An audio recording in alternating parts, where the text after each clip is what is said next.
Hello students, it is your class 12th economics. Today I will teach you forms of money. Without wasting time, now we will start. Fiat money.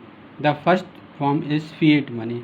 According to CBSE syllabus, these four forms are compulsory. There are many other forms of money, but these four forms are written in your syllabus. Fiat money. That money which is issued by order of the government is called fiat money. It means that money which is issued by the order of any central authority or government is known as fiat money. It includes all notes and coins which the people of a country are legally bound to accept as a medium of exchange. It means, friends, all students will understand this thing clearly. जो भी fiat money का मतलब जो money सरकार print करती है उसके लिए पूरी पब्लिक उसको मीडियम ऑफ एक्सचेंज के रूप में एक्सेप्ट करने के लिए बाउंड होती है और पब्लिक एक्सेप्ट भी करती है। Fiduciary money, what do mean by fiduciary money? That money which is accepted as a medium of exchange due to trust between payer and payee is called fiduciary money. It means जो payer and payee के बीच में trust विश्वास की वजह से जो money accept किया था उसे क्या कहेंगे? उसे बोलेंगे fiduciary money. For example cheque and demand draft. Next, full bodied money. That money which money value and commodity value is equal when it is issued called full bodied money. It means वो money जिसकी money value और commodity value दोनों equal है। It means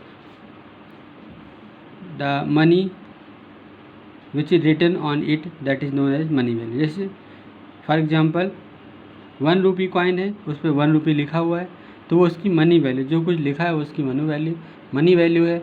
और जब उस metal की value देखी जाए जिसका ये बना हुआ है वो इसकी कमोडिटी वैल्यू है। जिस वस्तु का वो बना हुआ है, जिस मटेरियल का वो बना हुआ है, उस मटेरियल की वैल्यू क्या है?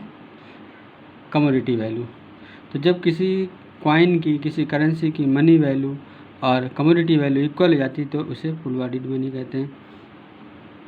एग्जाम्पल, आ रूपी coin during the British period in India was made of silver. It means उस समय जो सिल्वर कॉइन इशू किया गया था ब्रिटिश सरकार के द्वारा, उसमें 1 रुपये लिखा हुआ था तो मनी वैल्यू 1 रुपीज़। उसके जो उसमें सिल्वर यूज होता है उस मेटल की वैल्यू भी 1 रुपीज़ थी। But at the time of issue, after some year, passing some year, the commodity value becomes greater and money value becomes lower. Now credit money. That money which money value is greater than its commodity value are called credit money. It means इसमें commodity value is smaller and money value is greater. It is called credit money. For example, all the coins and paper notes made in India nowadays are known as credit money. Students, these were the 4 types of the money. ये 4 तरह के money थे। Once again, the first was fiat money, second was fiduciary money, third was full bodied money and fourth is credit money. तो first क्या है? Fiat money, second fiduciary money, third full bodied money, fourth credit money. तो सबसे पहले तो आपको ये 4 name learn होने चाहिए। पहले समझिए फिर लर्न करिए और इसके बाद इनके क्या क्या खास बात है। तो the main point is that it is issued by the government and all people are bound to accept it. And for the fiduciary money main point is it is accepted by the it is accepted due to trust between payer and payee is called fiduciary money. It means the main line is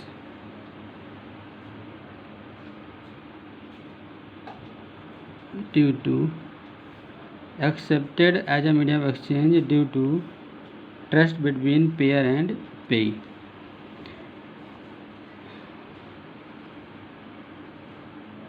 Which is issued by order of the government is called fiat money.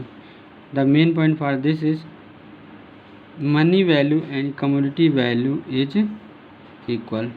Next है money value is greater than its commodity value. Now students, you will prepare it properly. Thank you.